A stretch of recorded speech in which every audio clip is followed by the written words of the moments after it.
Sidang pra-peradilan nomor 10 Pitra 2024 PN Bandung dibuka dan nyatakan terbuka untuk umum.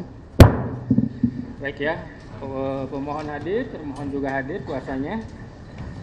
Hari ini acaranya adalah putusan sudah jadi dan lengkap. Totalnya ada 115 halaman ya. Terkait dengan permohonan, jawaban, keterangan saksi, bukti surat, keterangan ahli. Recording in progress. Saya tawarkan untuk tidak dibacakan. Yang dibacakan adalah yang lengkap adalah pertimbangannya. Saya tawarkan kepada pemohon, apakah setuju? Setuju yang mulia. Setuju ya. Kepada termohon? Setuju ya. Baik ya, kita mulai. Bismillahirrahmanirrahim. Putusan nomor 10 Pitra 2024 PN Bandung. Demi keadilan berdasarkan ketuhanan Yang Maha Esa, Pengadilan Negeri Kelas 1A Khusus Bandung yang mengadili perkara pra-peradilan dalam tingkat pertama telah menjatuhkan putusan sebagai berikut dalam perkara antara Peggy Setiawan, lahir di Cirebon, umur 27 tahun, agama Islam, beralamat di Dusun 1, Blok Simaja, RT 04 RW 002, Desa Kepongpongan, Kecamatan Talun, Kabupaten Cirebon. Dalam hal ini diwakili oleh para kuasanya yaitu 1. Sugianti Iriani SH, 2. Adnan Miftahul Hayat SH, 3. Muhammad Imanullah SH MKN, 4. Melani SH MH, 5. Dr. Umi Maskana SH MHUM, 6. MN Insang Nasruddin SH, 7. KM Ibnu Sina Jainuddin SHMH, 8. Aprian Setiawan SHMH, 9. Rio Damas Putra SH, 10. Asep Muhyiddin SHMH, 11. Mukhtar Effendi SHMH, 12. Imelda Damesari SH CPL, 13. Rahim Shah Putra SH, 14. Gideon Manurung SH, 15. Oji Tantowi SH, 16. Sunan Bendung SH, 17. Adah Ati Suryati SH, 18. Marwan Iswandi SHMH, 19. Nicholas Johan Kili SHMH, 20. Nicholas Rapel Kili SH, 21. Agus Firman Panjaitan SH, dan 22. Jidin Siagian SHMH. Kesemuanya adalah advokat dan konsultan hukum yang tergabung pada kantor Law Office Sugianti Iriani SH dan rekan yang berkedudukan di Jalan Salam 12B, Blok Kapling, Kelurahan atau Desa Kepongpongan, Kecamatan Talun, Kabupaten Cirebon, Jawa Barat, berdasarkan surat kuasa khusus tertanggal 8 Juni 2024, selanjutnya disebut sebagai pemohon. Melawan Kepolisian Negara Republik Indonesia, CQ Kepala Kepolisian Daerah Jawa Barat, CQ Direktur Reserse Kriminal Umum Polda Jawa Barat yang berkedudukan di Jalan Soekarno-Hatta nomor 748 Cimencrang, Kecamatan Gedebage, Kota Bandung, Jawa Barat. Dalam hal ini diwakili oleh para kuasanya yaitu Kombes Polisi Nur Hadi Handayani SHMSI, AKBP Susi Bina Kurniati SHMH, AKBP Reni Martaliana SHMM, 4. Pembina tingkat 1 Dr. Anang Usman SHMSI, AKBP Rudi Trihandoyo SEMH, Kompol Deni Muktamar Esos SH, AKP Muhammad Maryadi SH, AKP Aprijal Wahyudi Ahmad SIKMM, Penata tingkat 1 Ajat Sudrajat SH, AKP Anggi Eko Prasetyo STK SIK, Ibda Sumardi SHMH, Ibda Nopan Sarip Hidayat SH, Aibtu Heri Wibowo SH, Aibtu Roni Effendi Sembiring SH, dan Bribka Anwar Hadi SH. Kesemuanya dari bidang hukum Polda Jawa Barat dan penyidik Direktorat Reserse Kriminal Umum Polda Jabar yang beralamat di Jalan Soekarno-Hatta nomor 748 Bandung, serta penyidik Satreskrim Polres Cirebon Kota yang beralamat di Jalan Veteran nomor 5 Kota Cirebon, berdasarkan surat kuasa khusus bermaterai tertanggal 21 Juni 2024 dan surat perintah Kapolda Jawa Barat nomor Sprint 1653/6 Romawi /HUK garing 2024 tertanggal 21 Juni 2024 selanjutnya disebut sebagai termohon. Pengadilan negeri tersebut setelah membaca penetapan Ketua Pengadilan Negeri Bandung nomor 10 Pidpra 2024 PN Bandung tertanggal 11 Juni 2024 tentang penunjukan hakim untuk mengadili perkara ini. Setelah membaca penetapan hakim tentang hari sidang, setelah membaca berkas perkara dan surat-surat yang berhubungan dengan perkara ini, setelah memeriksa bukti surat dan mendengarkan keterangan para saksi yang diajukan di persidangan. Tentang duduk perkara, menimbang bahwa pemohon melalui surat permohonannya tertanggal 11 Juni 2024 yang telah didaftarkan di Kepanitraan PN Bandung di bawah register perkara nomor 10 Pidpra 2024 PN Bandung telah mengajukan permohonan pra peradilan dengan alasan sebagai berikut. Permohonan dianggap dibacakan. Menimbang bahwa pada hari Senin tanggal 1 Juli 2024 sebagaimana persidangan yang telah ditetapkan untuk pemohon hadir para kuasanya, begitu juga untuk termohon hadir para kuasanya di persidangan. Menimbang bahwa terhadap permohonan pra peradilan yang diajukan oleh pemohon tersebut, termohon telah mengajukan jawabannya tertanggal 2 Juli 2024 sebagai berikut, dianggap dibacakan.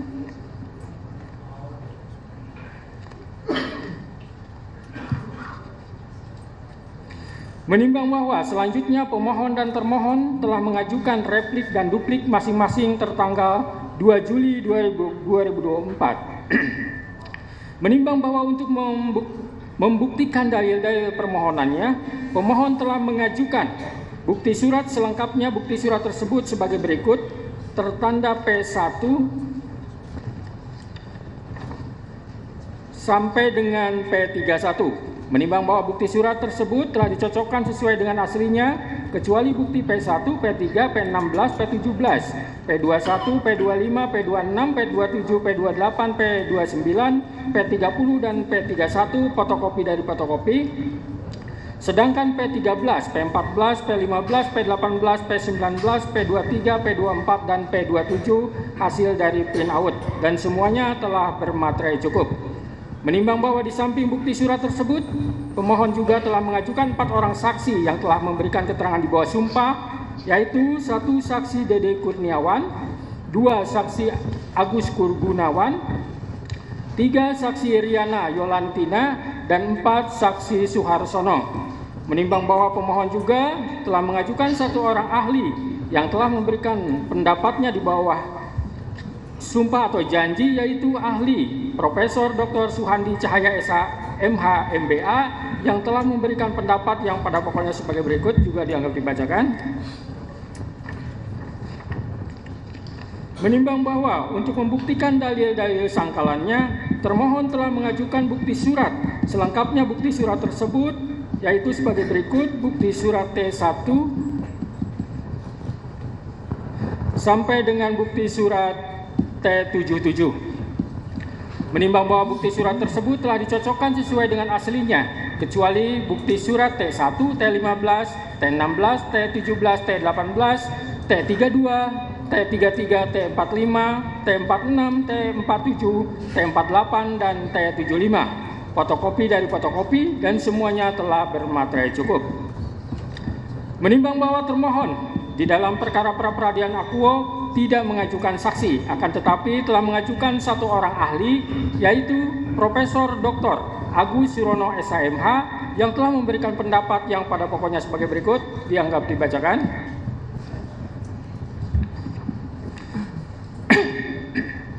Menimbang bahwa baik pemohon maupun termohon telah mengajukan kesimpulan tertulis masing-masing tertanggal 5 Juli 2024. Menimbang bahwa selanjutnya para pihak menyatakan tidak akan mengajukan sesuatu apapun lagi ke persidangan dan mohon putusan. Menimbang bahwa untuk menyingkat uraian putusan ini, maka segala sesuatu yang tercatat di dalam berita acara persidangan dianggap telah termuat selengkapnya dan menjadi bagian yang tak terpisahkan dari putusan ini. tentang pertimbangan hukum, menimbang bahwa maksud dan tujuan permohonan pra-peradilan pemohon adalah sebagaimana terurai di atas.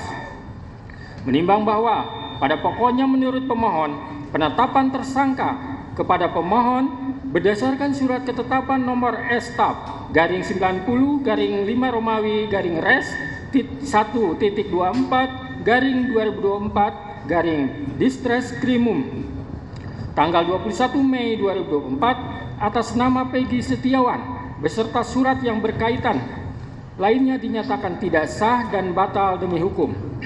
Karena termohon sebelumnya telah mengumumkan DPO pada tanggal 15 Mei 2024 jam 13.42 WIB yang diunggah melalui media hub.polri.go.id khusus untuk atas nama Peggy alias Peron, usia 22 tahun sampai 30 tahun, jenis kelamin laki-laki, keluarga negara Indonesia, tempat tinggal terakhir Desa Banjarwangunan, Kecamatan Mundu, Kabupaten Cirebon, dengan ciri-ciri khusus tinggi 160 cm, badan kecil, rambut keriting, kulit hitam, sebagaimana yang diumumkan oleh Polri, sangat jauh berbeda dengan ciri-ciri yang melekat pada diri Peggy Setiawan yang saat ini ditetapkan sebagai tersangka.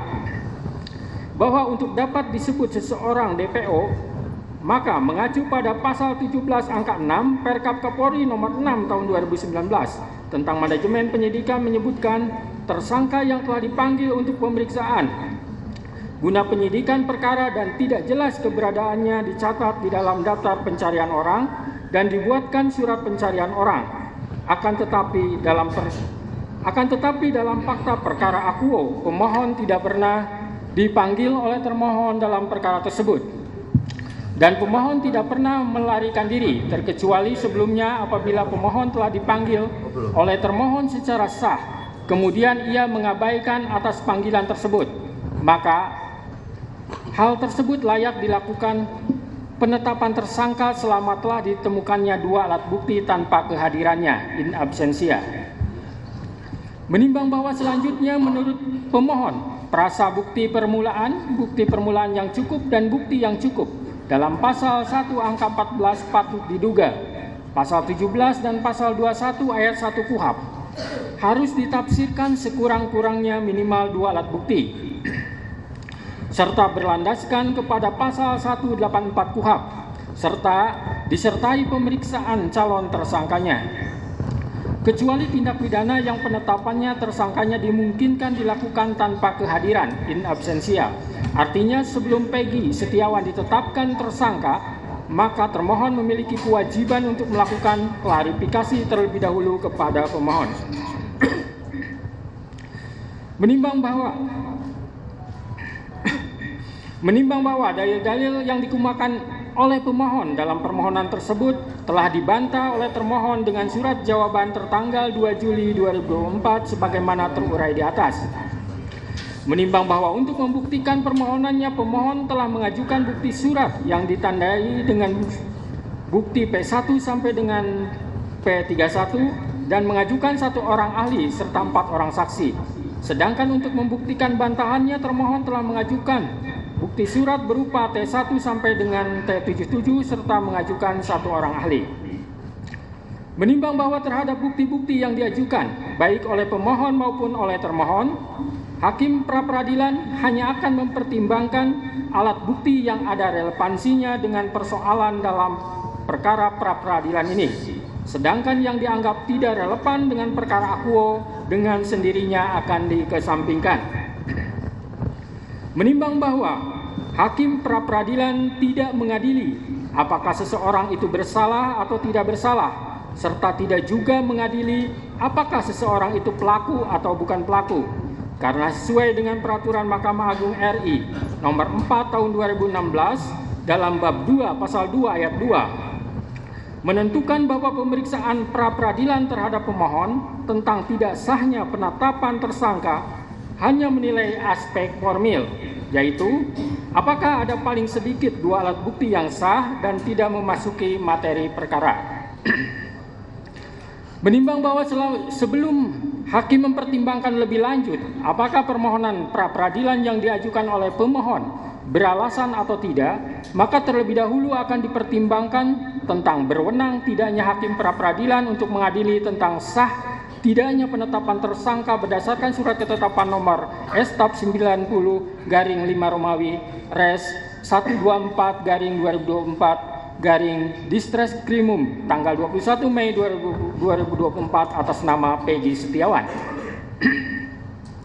Menimbang bahwa lembaga pra-peradilan adalah merupakan lembaga yang bertujuan untuk mengawasi secara horizontal proses penegakan hukum yang dilakukan oleh penyidik dan penuntut umum, yaitu untuk menguji apakah penyidik atau penuntut umum dalam melaksanakan tugas dan wewenangnya dalam proses penyidikan atau penuntutan telah sesuai dengan ketentuan hukum dan undang-undang yang berlaku, di mana undang-undang telah menentukan secara limitatif kewenangan lembaga pra-peradilan sebagaimana diatur dalam pasal 77 huruf A KUHP, yaitu untuk memeriksa dan memutus a. sah atau tidaknya penangkapan, penahanan, penghentian penyidikan atau penghentian penuntutan. B. Ganti kerugian dan atau rehabilitasi bagi seorang yang perkara pidananya dihentikan pada tingkat penyidikan atau penuntutan.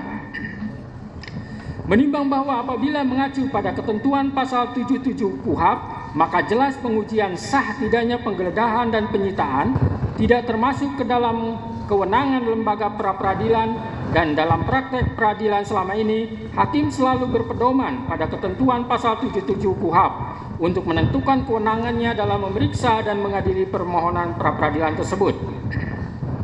Menimbang bahwa akan tetapi setelah adanya putusan Mahkamah Konstitusi nomor 21/PUU 12 Romawi 2024 yang di dalam amar putusannya menyatakan pasal 77 huruf A Undang-Undang nomor 8 tahun 1981 tentang KUHP tidak mempunyai kekuatan hukum mengikat sepanjang tidak dimaknai termasuk penetapan tersangka, penggeledahan dan penyitaan, yang berarti secara konstitusional telah diakui bahwa penetapan tersangka, penggeledahan dan penyitaan juga termasuk sebagai salah satu kewenangan lembaga pra-peradilan, di mana oleh karena putusan Mahkamah Konstitusi bersifat final dan binding sehingga mengikat bagi siapapun juga, dan semenjak adanya putusan Mahkamah Konstitusi tersebut telah terdapat beberapa putusan pra-peradilan yang mengakui bahwa penetapan tersangka, penggeledahan dan penyitaan termasuk objek lembaga pra-peradilan. Menimbang bahwa yang jadi pertanyaan sekarang, apakah penetapan tersangka berdasarkan surat ketetapan nomor Estap 90/5 Romawi Res 124/2024 tertanggal 21 Mei 2024 atas nama Peggy Setiawan adalah sah atau tidak? Menimbang bahwa sebelum hakim menjawab pertanyaan tersebut, terlebih dahulu hakim akan mempertimbangkan tentang keabsahan dari penetapan daftar pencarian orang DPO nomor 88/9 Romawi 2016 Ditreskrimum atas nama Peggy alias Perong yang ditandatangani di Bandung 15 September 2016 oleh R. Iman Rahari Janto Esa, Direktur Reserse Kriminal Umum Polda Jabar, dan berita acara pencarian orang yang ditandatangani oleh penyidik Direktorat Reserse Kriminal Umum Polda Jabar tanggal 15 September 2016, pide bukti P1 dan bukti T32. Sebagaimana telah diunggah juga oleh termohon pada tanggal 15 Mei 2024 melalui media hub.polri.go.id sebagai fakta notoir. Menimbang bahwa dalam permohonannya pemohon telah mendalilkan bahwa pemohon tidak pernah dipanggil oleh termohon dalam perkara tersebut dan pemohon tidak pernah melarikan diri. Menimbang bahwa atas dalil permohon tersebut, termohon dalam jawabannya halaman 32 sampai 33 pada pokoknya mendalilkan termohon sebelum menetapkan pemohon sebagai tersangka dan menerbitkan pemohon sebagai daftar pencarian orang DPO berdasarkan surat nomor DPO garing 88 garing 9 Romawi garing 2016 garing Distret Krimum tanggal 15 September 2016, termohon telah melakukan serangkaian penyelidikan dan penyidikan terlebih dahulu dan telah mendatangi alamat rumah ibu kandung pemohon yang beralamat di Dusun 1 Blok Simaja, RT 002 RW 002, Desa Kepongpongan, Kecamatan Talun, Kabupaten Cirebon, Jawa Barat, pada tanggal 2 September 2016. Namun pada saat itu, ibu kandung pemohon yang bernama Sudari Kartini mengatakan kepada penyidik bahwa saudara Peggy Setiawan tidak ada di rumah dan sedang berada di Bandung. Tidak menyebutkan di mana alamat di Bandung tersebut. Atas dasar keterangan dari ibu kandung, saudara Peggy alias Peron tersebut, kemudian penyidik telah melakukan pencarian terhadap saudara Peggy alias Peron yang dibuktikan dengan berita acara pencarian tersangka atas nama Peggy alias Peron pada tanggal 15 September 2016. Sehingga dengan demikian sangatlah tidak beralasan apabila pemohon masih mempermasalahkan tentang pemanggilan terhadap tersangka Peggy Setiawan alias Peron. Adapun dalam kasus-kasus tertentu, berdasarkan pertimbangan penyidik, seorang tersangka tidak mesti harus dilakukan pemanggilan terlebih dahulu. Menimbang bahwa terkait sah atau tidaknya penetapan DPO atas nama pemohon karena terjadi dalam rentang waktu antara tahun 2016 sampai dengan tahun 2024, maka hakim akan merujuk pada bukti P16 dan bukti P17 berupa Peraturan Kepala Kepolisian Negara Republik Indonesia Nomor 14 Tahun 2012 tentang Manajemen Penyidikan Tindak Pidana dan Peraturan Kepala Kepolisian Negara Republik Indonesia Nomor 6 Tahun 2019 tentang Penyidikan Tindak Pidana. Menimbang bahwa berdasarkan Pasal 31 Ayat 1 Peraturan Kepala Kepolisian Negara Republik Indonesia Nomor 14 Tahun 2012 tentang Manajemen Penyidikan Tindak Pidana menegaskan bahwa tersangka yang telah dipanggil untuk pemeriksaan dalam rangka penyidikan perkara sampai lebih dari 3 kali dan ternyata tidak jelas keberadaannya dapat dicatat di dalam daftar pencarian orang DPO dan dibuatkan surat pencarian orang. Menimbang bahwa selanjutnya berdasarkan Peraturan Kepala Kepolisian Negara Republik Indonesia Nomor 6 Tahun 2019 tentang Penyidikan Tindak Pidana, Pasal 17 menegaskan bahwa tersangka yang telah dipanggil untuk pemeriksaan guna penyidikan perkara dan tidak jelas keberadaannya dicatat di dalam daftar pencarian orang DPO dan dibuatkan surat pencarian orang. Menimbang bahwa setelah hakim mencermati semua bukti dari termohon, tidak ada satupun bukti adanya surat panggilan yang dilayangkan oleh termohon kepada pemohon, sehingga pemohon tidak mengetahui dirinya masuk ke dalam daftar pencarian orang DPO. Termohon hanya mendatangi rumah pemohon dan bertanya kepada ibu kandung pemohon yang bernama Sudari Kartini yang mengatakan kepada penyidik bahwa Peggy Setiawan tidak ada di rumah dan sedang berada di Bandung tanpa membawa surat panggilan untuk disampaikan kepada pemohon.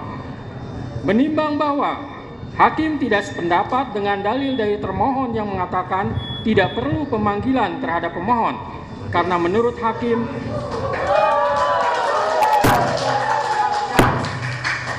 jangan ditanggapi dulu ya sebelum selesai baca putusan. Saya lanjutkan. Menimbang bahwa hakim tidak sependapat dengan dalil dari termohon yang mengatakan tidak perlu pemanggilan terhadap pemohon karena menurut hakim pemohon dan keluarganya berhak mengetahui bahwa dirinya masuk ke dalam daftar pencarian orang DPO. Guna pembelaan diri, terlebih lagi kewajiban harus adanya pemanggilan tersebut secara nyata dan tegas telah diatur dalam Peraturan Kepala Kepolisian Negara Republik Indonesia Nomor 14 Tahun 2012 tentang Manajemen Penyidikan Tindak Pidana dan Peraturan Kepala Kepolisian Negara Republik Indonesia Nomor 6 Tahun 2019 tentang Penyidikan Tindak Pidana. Sehingga dengan demikian, menurut hakim penetapan DPO atas nama pemohon yang terjadi dalam rentang waktu antara tahun 2016 sampai tahun 2024 tidak sah menurut hukum.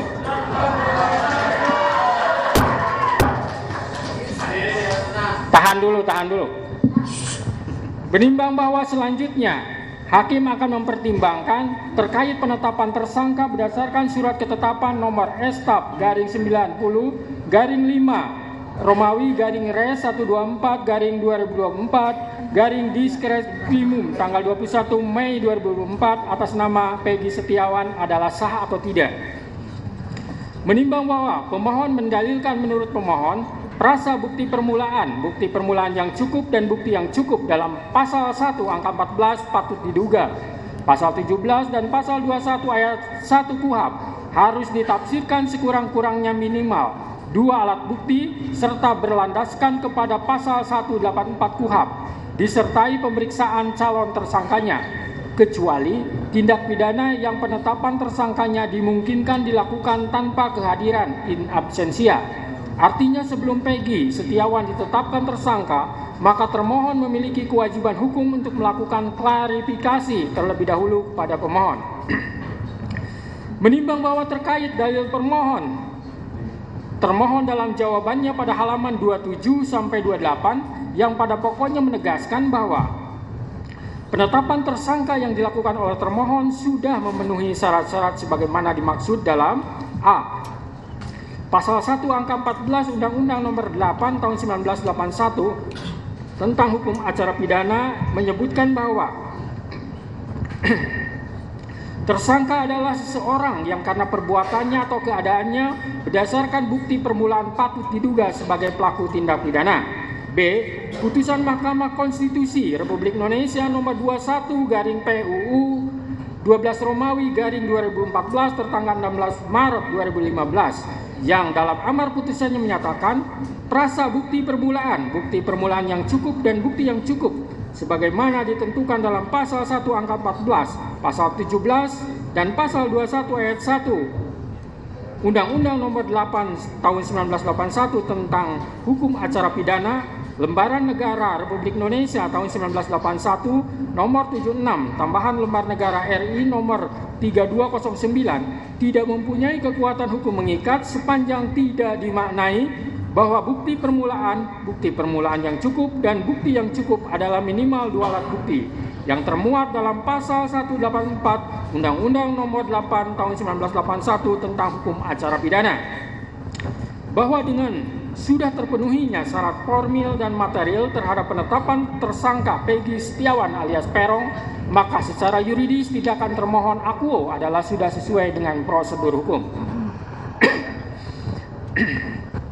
Menimbang bahwa sebagaimana dalil pemohon yang telah dibenarkan oleh termohon dihubungkan dengan bukti P9, T33, T34, dan T67 telah terbukti bahwa pemohon ditetapkan sebagai tersangka berdasarkan surat ketetapan tersangka nomor Estap garing 90 garing 5 Romawi garing Res 124 garing 2024 garing Diskrimum tanggal 21 Mei 2024. Selanjutnya pemohon telah diperiksa sebagai tersangka sebagaimana berita acara pemeriksaan tersangka Peggy Setiawan alias Peron tertanggal 22 Mei 2024 dan tanggal 12 Juni 2024. Menimbang bahwa dari bukti P9, bukti T33, T34, dan T67 tersebut telah terbukti pemohon ditetapkan sebagai tersangka pada tanggal 21 Mei 2024 dan baru diperiksa sebagai tersangka besoknya pada tanggal 22 Mei 2024 dan dilanjutkan tanggal 12 Juni 2024. Menimbang bahwa hakim tidak sependapat dengan dalil termohon dan ahli dari termohon yang berpendapat untuk penetapan tersangka hanya dengan bukti permulaan yang cukup dan bukti yang cukup adalah minimal 2 alat bukti serta tidak harus adanya pemeriksaan calon tersangka terlebih dahulu. Menurut hakim, penetapan tersangka tidak hanya dengan bukti permulaan yang cukup dan bukti yang cukup adalah minimal 2 alat bukti, tetapi juga harus diikuti adanya pemeriksaan calon tersangka terlebih dahulu. Karena hal tersebut sudah jelas dan tegas termaktub dalam putusan Mahkamah Konstitusi nomor 21 garing PUU 12 Romawi garing 2014 tertanggal 16 Maret 2015. telah memberikan syarat tambahan bahwa selain 2 alat bukti harus dilakukan pemeriksaan terhadap calon tersangka terlebih dahulu, di mana dalam pertimbangannya Mahkamah Konstitusi menyebutkan bahwa agar memenuhi asas kepastian hukum yang adil sebagaimana ditetapkan dalam pasal 28D ayat 1 Undang-Undang Dasar 1945 serta memenuhi asas lex serta dan asas lex stricta dalam hukum pidana, maka prasa bukti permulaan yang cukup dan bukti yang cukup sebagaimana ditentukan dalam pasal 1 angka 14, pasal 17 dan pasal 21 ayat 1 KUHP harus ditafsirkan sekurang-kurangnya 2 alat bukti yang termuat dalam pasal 184 ayat 1 KUHP dan disertai dengan pemeriksaan calon tersangkanya, kecuali terhadap tindak pidana yang penetapan tersangkanya dimungkinkan dilakukan tanpa kehadirannya in absentia.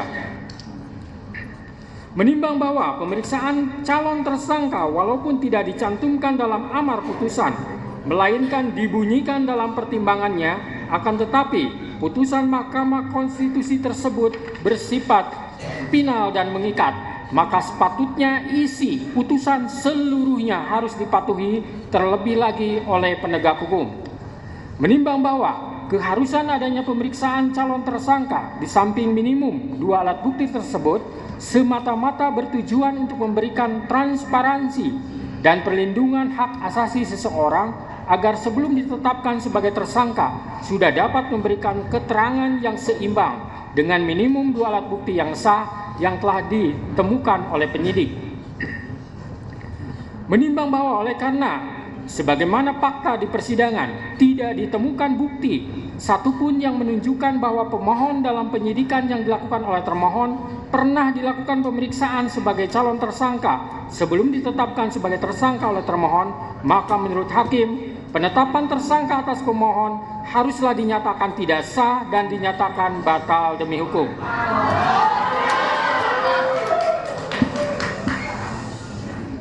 Menimbang bahwa berdasarkan pertimbangan di atas, maka alasan-alasan permohonan pra-peradilan yang diajukan oleh pemohon haruslah dinyatakan beralasan menurut hukum dan patut dikabulkan.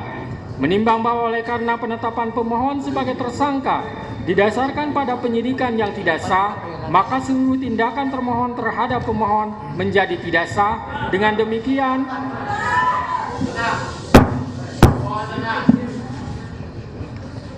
Dengan demikian petitum dalam permohonan pra-peradilan pemohon secara hukum dapat dikabulkan untuk seluruhnya. Menimbang bahwa oleh karena permohonan pra-peradilan pemohon telah dinyatakan dikabulkan untuk seluruhnya, maka biaya yang timbul dalam perkara ini dibebankan kepada negara. Memperhatikan Undang-Undang Nomor 8 Tahun 1981, Putusan Mahkamah Konstitusi Nomor 21 garing PUU 12 Romawi garing 2014, serta peraturan lain yang bersangkutan, mengadili 1. Mengabulkan permohonan pra-peradilan pemohon untuk seluruhnya. 2. Menyatakan proses penetapan tersangka kepada pemohon berdasarkan surat ketetapan nomor Estap garing 90 garing 5 Romawi garing Res 124 garing 2024 garing Diskreskrimum tanggal 21 Mei 2004 atas nama Peggy Setiawan beserta surat yang berkaitan lainnya dinyatakan tidak sah dan batal demi hukum.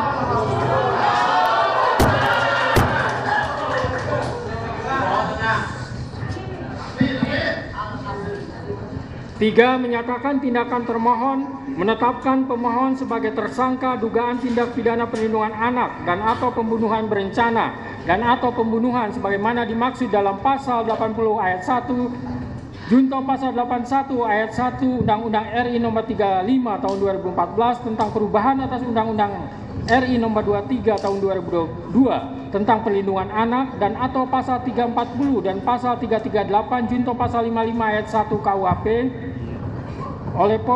oleh Polri Daerah Jawa Barat Direktorat Reserse Kriminal Umum termohon adalah tidak sah dan tidak berdasarkan atas hukum.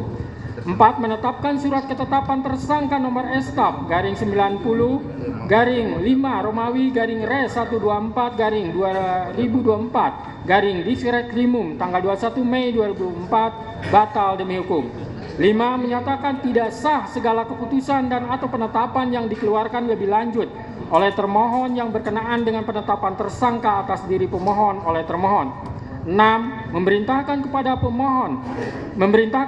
termohon untuk menghentikan penyidikan terhadap perintah penyidikan kepada pemohon. 7. Memerintahkan kepada termohon untuk melepaskan pemohon dari tahanan.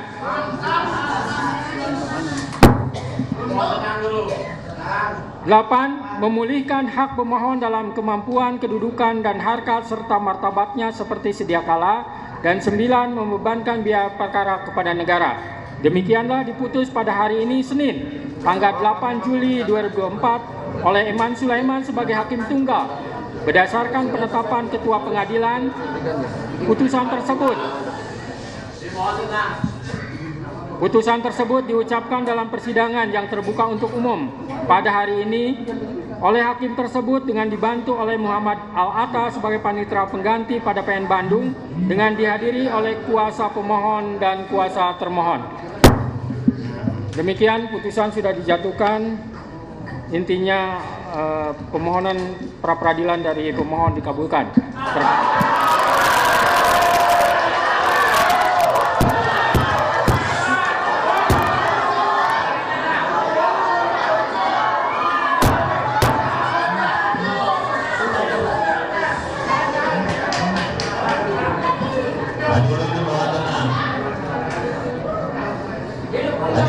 Baik ya.